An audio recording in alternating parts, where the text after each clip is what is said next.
Welcome to another episode of Mike's Money Picks. Today on the podcast, we're going to be breaking down the Friday, February 9th slate of college basketball DFS for DraftKings. We're back. So pretty much we took a little midweek hiatus this week. Did not do a show for Tuesday college basketball, Wednesday college basketball, or Thursday college basketball, just because this week has been it's been a lot. I've mentioned here on the podcast before, but I am a high school math teacher. This semester, got new classes, teaching different classes than I had before. So that's required a little bit of my attention. And then I've also mentioned I've got a 5-month-old baby girl who has not been sleeping well at night. So the past few nights I have been conked out at 9:30. And so, I do record these late at night after I put her down. And so with, just me going to bed early, just haven't had time to record. And so, I'm happy to be back for this Friday slate. I'm hoping to be back for the Saturday slate as well as the Sunday slate, and then carry on over into next week as well. So I hope to give you guys the college basketball content that you come here for on a regular basis. But I do want to remind you, if you ever missed me for a slate, if you ever want to know my thoughts on a slate, there are places you can get that. The best place you can go is the Fantasy Corner Discord. The link is in the description on YouTube as well as on the audio feed. It is entirely free. It is a community of a lot of smart people who play a lot of DFS for a lot of different sports, one of which is college basketball. The college basketball chat in there has been popping. We've had a lot of guys either win GPPs or come close to GPPs lately, and it's just a blast to be in there every day. Whether I do an episode or not, I'm in the Fantasy Corner Discord talking plays, talking lineups, talking strategy, and just chopping it up all day long, and it's an absolute blast. And so if you're looking for a DFS community to be part of, click that link, join the Fantasy Discord. You will not regret it. All right, so instead of mentioning, what to do for a slate that I'm not here for, let's go ahead and focus on the slate that I am here for. So we've got a nice little mid-major Friday slate on DraftKings. These are more like what we saw last year from DraftKings. And so this is a slate where if you are able to do some research and have some knowledge about these teams, I do think there is a definite edge to be had on the rest of the field. And fortunately, I believe I have done that. So I'm here to give you guys a game-by-game breakdown of all three games on this slate, what I expect to happen, and who I'm going to be targeting for my DFS lineup. So without further ado, let's go ahead and kick things off with a battle in the A10, Dayton taking on VCU. Interestingly enough, the first game of the night is in a situation that we normally don't see have happen simultaneously in the same game. And what I mean by that is this. This Dayton VCU game has the lowest projected total of the night, but it also has the highest priced player on the night in Deron Holmes. So just how can we reconcile that? Well, in this game, KenPom has it projected to be 135 points scored. KenPom has it projected to be Dayton winning 69-66, which makes it the lowest slate, or the lowest total on the slate, by a total of 6 points. But neither of these two teams are the lowest team total on the slate. There is a team that is lower than VCU later on the slate. So can you go to a guy like Deron Holmes, where he's the highest priced guy on the slate and he's in the worst game environment?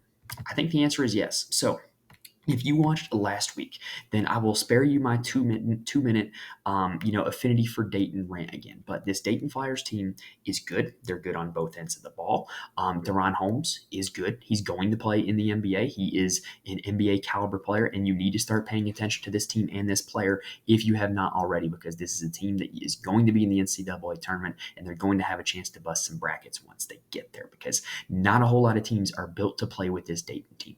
So Deron Holmes, he's priced at $9,500. I actually am okay with that. There's only a few other guys that are above $8K. In fact, Holmes is the highest priced player on the slate by a total of $1,200 in salary.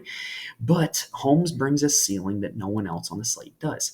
No one else over $8K has been over 40 fantasy points in each of the last 5 games. Meanwhile, Deron Holmes has done that 3 times. He's been over 50 twice in the last 5 games. No one matches the ceiling of Deron Holmes. It's just plain and simple, and I'm going to be playing a lot of him for it, and I'm going to hope that a lot of other people will not be playing him because they see that price tag and they get scared. The best argument I can think of against playing Deron Holmes is the game environment, because generally speaking, when you look at where Deron Holmes' floor and ceiling games come from, the floor games come from teams that are as big down low as he is, or teams that just say, hey, we are not going to let Deron Holmes beat us. We're going to double the post. We're going to, be on him like white on rice, and we're going to make somebody else beat us, which is what St. Joe's did. And so I don't see VCU doing either of those things. VCU is not all that big down low. VCU is also not a team that really sells out to stop one guy like that, from what I've seen, from when I've watched him. So I think that in terms of a matchup standpoint, I think it's a pretty good one for Deron Holmes taking on VCU.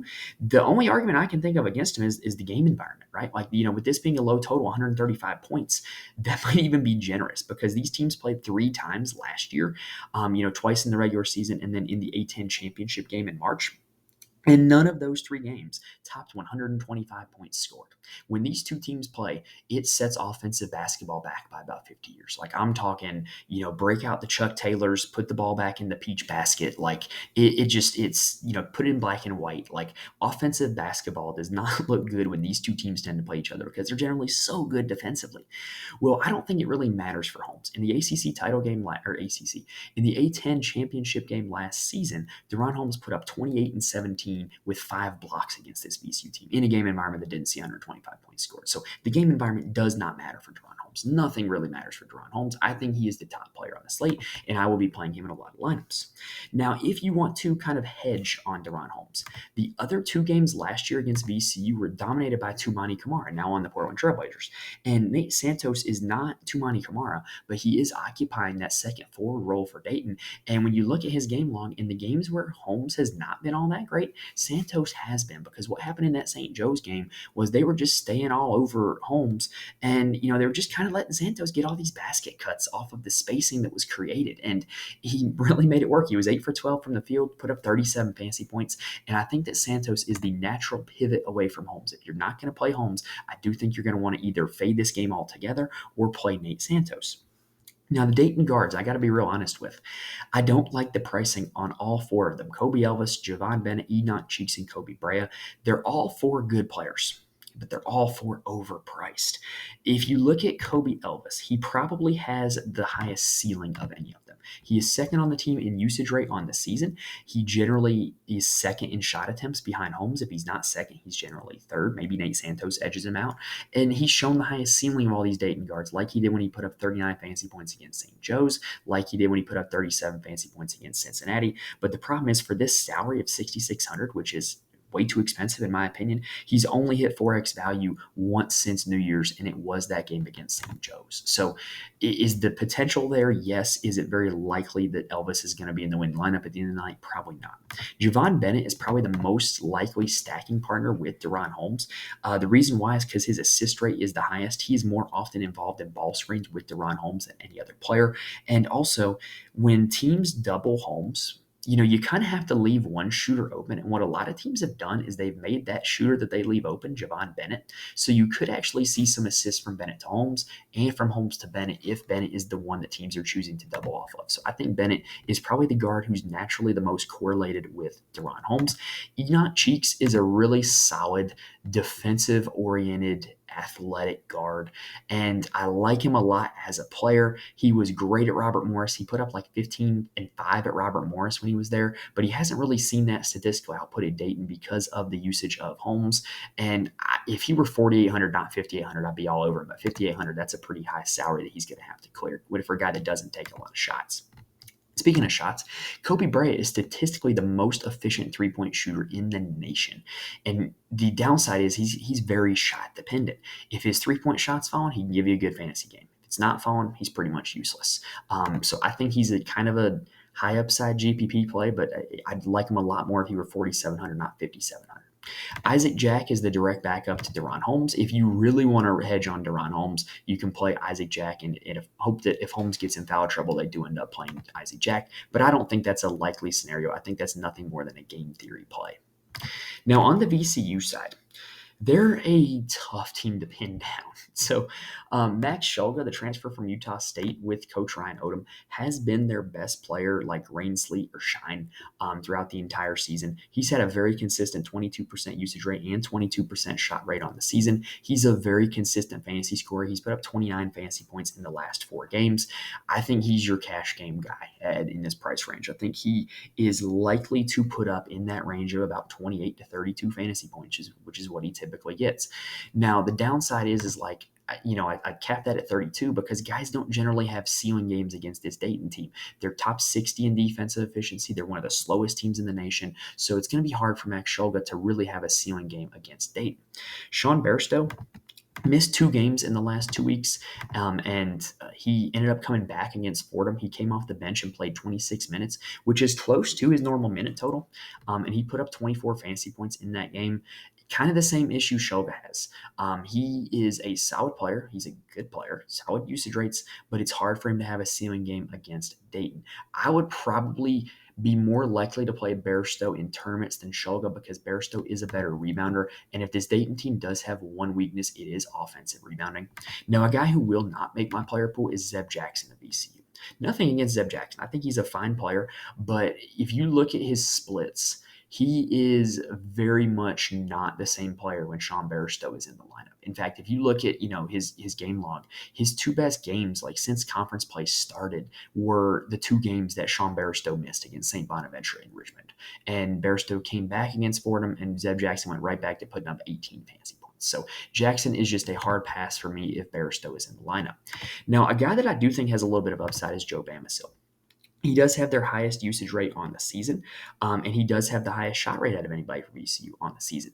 The downside is A, he doesn't always hit his shots, and B, he doesn't always play consistent minutes. So, like, I would rather play a guy like him in a GPP where when he's out there, he's going to be getting a lot of shot attempts and a lot of opportunities to put up fancy points. And then maybe he plays his way into extended minutes, and that's how he has a ceiling game. I would rather play a guy like Bamisil in a GPP than probably anybody else on VCU. Now, after that, you got Fermin, Lawal, and Kuwani, the bigs for VCU. And I'll be honest, I'm not all that interested in them just because I know they're going to be going up against Deron Holmes, and Deron Holmes draws a lot of fouls. And so I kind of see these 3 guys as foul magnets for Deron Holmes on Friday night. The one kind of redeeming thing, though, and really, y'all, on a 3-game slate, you really can't afford one guy to get in foul trouble. So that's why, like, I really would say for the most part, a lot of people are going to avoid those 3 guys, right? But I will say the one thing that does redeem them a little bit is Dayton's one weakness from what I've seen of them, and I've watched quite a bit of them. My dad's University Dayton graduate, so we watch them all the time. Their one weakness is the offensive glass. And Dayton's a very good first shot defensive team, but when it's a lot harder to play defense when you're giving up 2 and 3 shots of possession when you're giving up offensive boards. So in terms of offensive rebounding, Tobu Lawal actually has the best offensive rebounding rate, but he kind of has a situation similar to Bamisil where he doesn't generally play a lot of minutes. So Lawal to me has the best path to like a ceiling game because like what if Fermin gets in foul trouble and now Lawal has to play extended minutes at the 5 and he's getting offensive rebounds? He's the one big for VCU that I could talk myself into. Jason Nelson and Mike Bell are just kind of like cardio club guys that they play a decent amount of minutes, but they don't really have a whole lot of usage when they're out there. And with it being a poor game environment against Dayton, I would prefer to go get my value elsewhere. All right, switching gears and heading to game number 2. It is a clash in the Mountain West between San Diego State and Nevada. This is a pretty intriguing matchup, in my opinion. Tough road game for San Diego State. The Mountain West, deceptively good conference, y'all. Like, I've said this for weeks now, but I really wish that DraftKings would put more American Athletic, Mountain West, A10 games on the main slates because there's some legitimately good and fun basketball teams in these conferences. So these 2 teams have already played. The first meeting was 71-69 71-59 in favor of San Diego State. Nice little 12-point victory on their home floor. But this one on the road at Nevada could be a little bit different. KenPom has this one projected to finish as Nevada 71-70, which does make it a higher game total than Dayton VCU. And it also does have KenPom picking a little bit of an upset with them picking San Diego State to go down. So with San Diego State, everything starts with Jaden Ledee. He's kind of like their Deron Holmes, except I don't think he's as good as Deron Holmes. Jaden Ledee has a 29% usage rate on the season. He also has a pretty massive ceiling. He did have a 64 fantasy point performance back in November against Washington, where he was really looking like a legit National Player of the Year candidate, but he's kind of fallen off since then.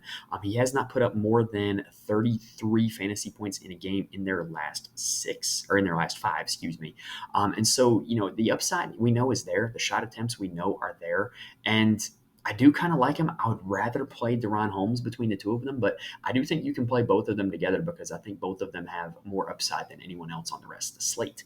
The good news for Ledee is in that previous game against Nevada, Played 37 minutes. They didn't really have an answer for him. He was 7 for 9 from the field, 8 for 12 from the foul line, and put up 44 fantasy points. So definitely a lot of boxes that Jaden Ledee is checking.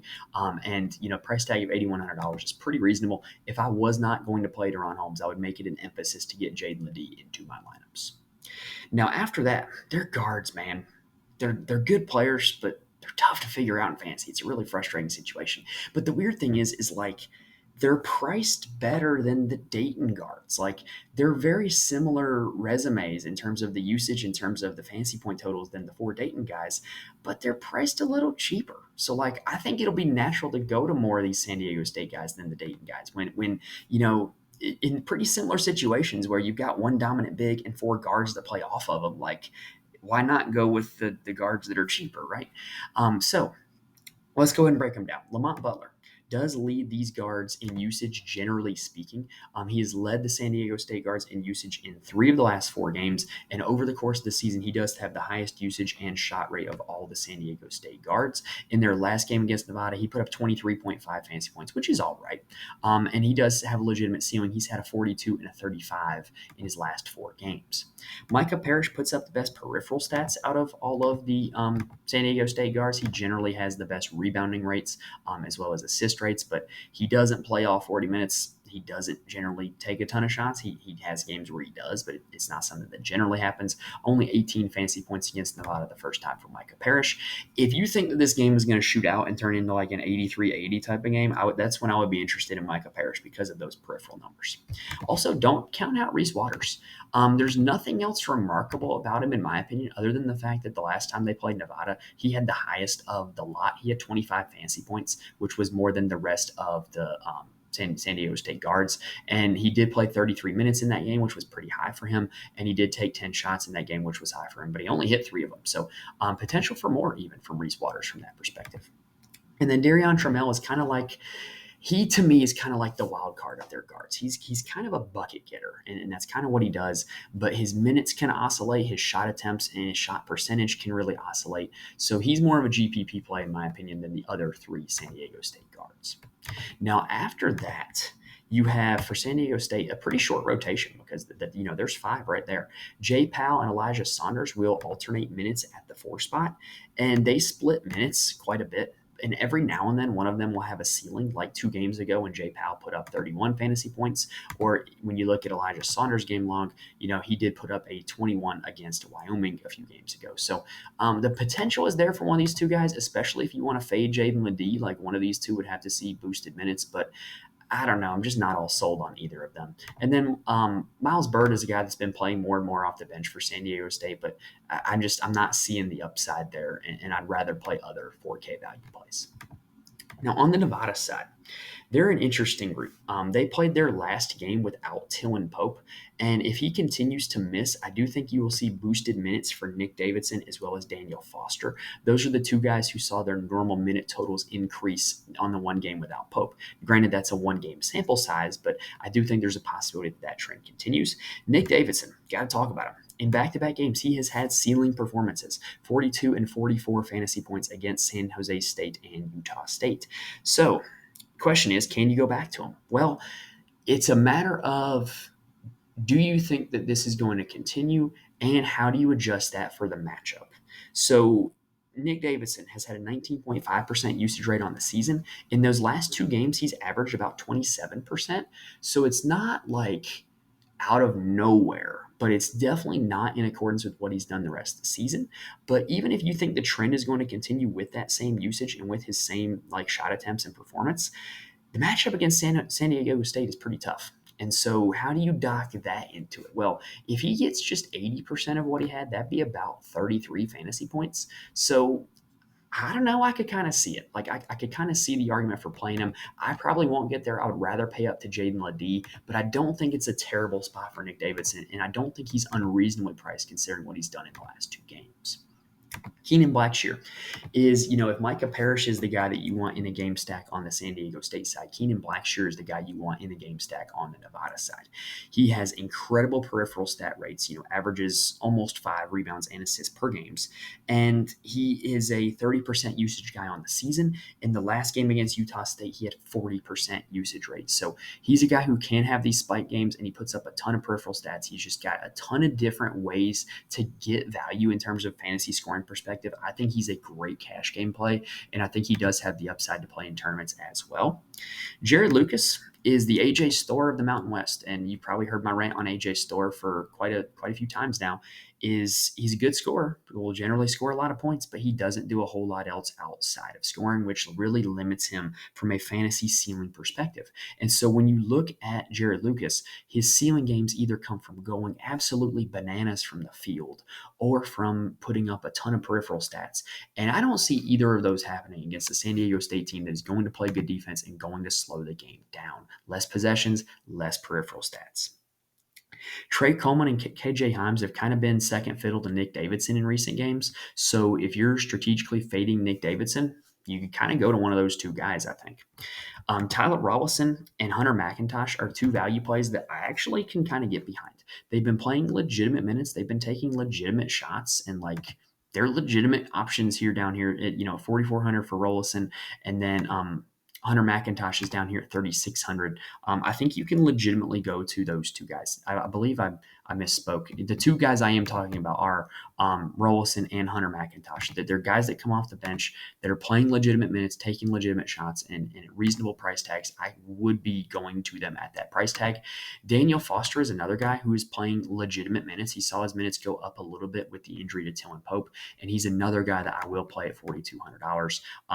Like I said, I misread my notes there, but the bottom line is Rollison, Foster, and McIntosh are all three value plays that I would rate as better than the other 4K value plays that we've talked about so far.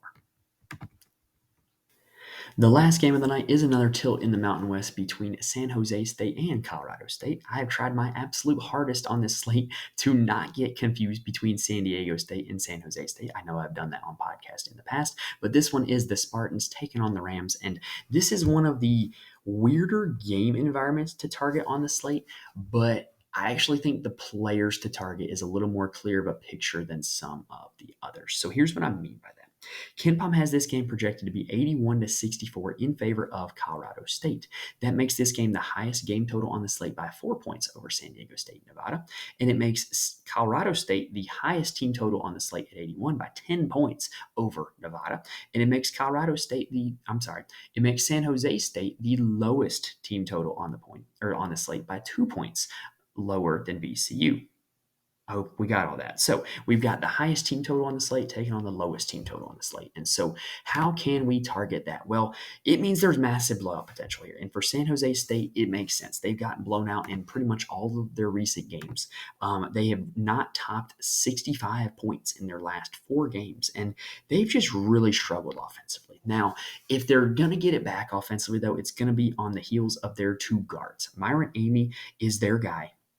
He has the highest usage rate of anybody on the season by 4%. And even in these games where they're getting beat badly, he is still getting a ton of shots. He's getting a ton of looks, and he'll put up some peripheral stats as well. So if the shots just start falling for him, then he can give you a pretty good game. He's got upside. He had 45 fantasy points early in the season against New Mexico. So I don't think he's a terrible option. And I think if you want this game to stay close, Amy's going to be a guy that you want. If you want the game to be high scoring, Cardenas is the guy that you want because Cardenas has better peripheral stat rates, rebounding and assisting than Amy does. And especially in terms of assisting, he averages almost 6 per game. But Cardenas's fantasy production has not been there over the last 5 games, which makes sense because if it's primarily coming from assists and they're not scoring a lot of points, then there's not a lot of buckets to assist on. And so if you think that San Jose State is going to score some points, Cardenas is the guy that you want on your roster. And I think you can play both these guys together and just hope and pray that San Jose State figures something out offensively and gets to 70 plus points. After that, it's kind of ugly after those two. Tibet Gorner, and I know I probably butchered that. Tibet Gorner is a guy that I like a little bit at $5,700. He plays a ton of minutes. He generally gets about 10 shots a game, and if he makes a few of them and he's able to stay in the game, then he can come through for you at $5,700. I don't think he's a bad option. Trey Anderson, as well as Jeong are the other two starters for this team. Adrame Jeong, excuse me. And they don't play a ton of minutes. They don't take a ton of shots. I would prefer some other guys other than those two. I do think there's a few bench options that are okay for them. They've kind of, in their recent struggles, they've looked for solutions, right? One of the guys they've turned to has been Christian Wise. He has hit 4x value in 2 straight games, 17 fantasy points against Nevada, 18 minutes and 19 fantasy points against Fresno. And that game was a little bit closer. So you can't say it was just because they were getting blown out. So I think that there's a chance here, right? Like, at only $4,300, he doesn't need a whole lot to pay off the salary. And I think you can get him as a value play, especially if you are playing some Colorado State guys on the other side and maybe the game, blows out and he's a guy that plays a ton of minutes in the second half of a blowout. I think there's a pathway there for Christian Wise. Garrett Anderson is another guy who was playing more and more minutes. He played his season high in minutes last game against Fresno State, 23 minutes, only 13 fantasy points. But hey, at a salary of only $3,400, we'll take 13 fantasy points. And going down there to him would allow you to be really creative at the top of your lineup and maybe get to some of the expensive guys on the slate like Deron Holmes and Jaden Ledee. Now, on the Colorado State side, they are the highest projected team total of the slate. And so they are a team that you're going to want to target one way or another, just like Blondie said it. So who can you target for that? Well, Isaiah Stevens is the engine that makes this offense go. He has one of the highest assist rates in the nation. He is one of the best point guards in the nation for my money. And at a salary of only $8,300, he's very affordable. He's hit 36 fantasy points in 3 of the last 4 games. And when you go back and look at his game log and you look at like his bigger performances, he's very correlated with Colorado State's team total. If Colorado State scores a lot of points, it's going to be with Isaiah Stevens putting up a lot of fantasy points because he will score it, rebound it, and assist it with the best of them. And the more they score, the more likely he is to, shoot out. The only concern would be a blowout. And so he has the potential to still get there even in a blowout. He's done it before, but that would be the only pathway where I see him really, really failing is if this game is just an extreme blowout. Now, Nick Clifford is another guy that I think, this game sets up really well for him. He is Colorado State's second best player, in my opinion. He is second in usage on the season for this Colorado State team. And he's a real athletic, physical, scoring and rebounding wing who, I think you can play with Isaiah Stevens. I don't think you necessarily have to, but I don't think you don't have to either. He's a guy that does have a legitimate ceiling. He's put up 50 fantasy points in a game before. And he is a guy who is going to generally get a decent amount of shot attempts and a decent amount of rebounds. And so I do like Nate Clifford in this spot also. Now, the two guys that I do really like also, but I don't like them together, is the bigs, Joel Scott and Patrick Cartier. So we did just mention that, Nick Davidson of Nevada put up 44 fantasy points against this San Jose State front court. Well, that would generally seem like, Cartier or Scott would be the guy that would come through with that, right? Now, the problem is that these two guys don't get there together. I would not recommend playing the two of them together at all. If you look at their game logs, they tend to just have one of them go off. Like Joel Scott has been over 29 fantasy points in 3 of the last 4 games. And Patrick Cartier has scored 28 fantasy points in 1 of the last 4 games. And so they very rarely get there together. And so I wouldn't play them together. I think it's very likely that one of the two of them goes off. When it comes to deciphering which one, statistically, Joel Scott plays more minutes, but Patrick Cartier has better usage and rebounding rates, but he plays less minutes. So it depends on what you think kind of happens with this game. I think if the game stays closer, I would probably lean Joel Scott. If you think the game's going to be a little more of a blowout and neither of them are going to play a whole lot of minutes, then I think that might favor Cartier. But I don't know, man. I think I would probably just, all things equal, I would probably prefer to play Joel Scott. Now, from there, the other starter for this team has been kind of a revolving door. Strong has been the guy that has been the 5th starter. He is okay. I think he is a more of a game stacking option than anything else. Not really super impressive with the usage rates or anything like that. Only one game over 4x in his last 5 games. But he would be a game stacking piece where, if you're just looking to pile on as many Colorado State guys as possible, you can pile on Josiah Strong. The two guys that primarily play off the bench are Joe Palmer and Jalen Lake. And I mean, they're okay, right? Like they're priced at 4,000 and 3,800, and they're on the highest projected team on the slate, but they've been anything but consistent this season. And so, I don't necessarily think I can endorse either of the two of them as like rock solid value plays, but they're guys that have upside on, the highest team total on the slate, and they're going to play some minutes. And could it be more if it's a blowout? It's a possibility. So I think they're guys that if you're playing GPPs, you have to consider for your player pool in Joe Palmer and Jalen Lake. All right, that does it for the Friday 3-game slate. If you like what you saw here in the video, please hit the like button. It will help me out a ton, and I really do appreciate it. If you're listening on audio, please rate and review. It really does help me out a lot. It does not fall on deaf ears, and I really do appreciate you guys are the best. Now, hopefully I was able to give you guys plenty of information that's going to help you build some winning lineups for this Friday slate. If you want more from me for this Friday slate or for any other slate, there's a few places you can get it. First, you can follow me on Twitter at Mike's Money Picks. I will tweet out all of the updates for the show, as well as if you have any questions, you can just reach out to me on Twitter. I'm more than happy to answer on there. I mentioned in the intro, but join the Fantasy Corner Discord. It is 100% free. You get to chat with a whole lot of really smart, insightful people for college basketball DFS, as well as the other sports. And then we get to sweat it out together, and it's a blast to be a part of. If you're looking for people to talk DFS with, I cannot recommend it enough. And then also, I do write a full article to my Patreon for every college basketball slate where I profile my core plays, as well as kind of my lineup strategy and attack strategy for the slate. I can't just sit here and promise that you're going to win like GPPs and win thousands of dollars from following those. It's not how it works. And it drives me crazy how there are people who market, things like that, like that's how it works. It's not. But what I can do is I can give you a lot of information and a lot of sound reasoning and logic that can help you start building your lineups and start building your own process with how you attack these college basketball slates and help you get better in the long run at playing college basketball DFS. All right, so that does it for this Friday slate. Like I said, I'm looking to be back on here talking for the Saturday, Sunday, Monday, all the way through the rest of the season. I'm hoping to be back here on that with y'all. But remember, life happens. So if I'm ever not here for a slate, join the Fantasy Corner Discord. We'll chat it up in there. And, if you want to talk plays, lineups, whatever, like I'll be in there to talking it out with everybody. So like I said, though, hopefully I'll be back for the rest of the weekend. So hit that subscribe button so that way you can be notified when new episodes drop and you can be with us for the rest of the slates, for the rest of college basketball season, all the way through March Madness. All right, so that does it for this episode, guys. Really looking forward to this Friday slate. I love that we're back to having a mid-major Friday slate. I really do feel like there's an edge to knowing these teams, and hopefully now that you've watched this video, you have that edge as well. So best of luck to you guys here on this Friday slate. Thank you guys for watching and listening to this point, and I will see you next time.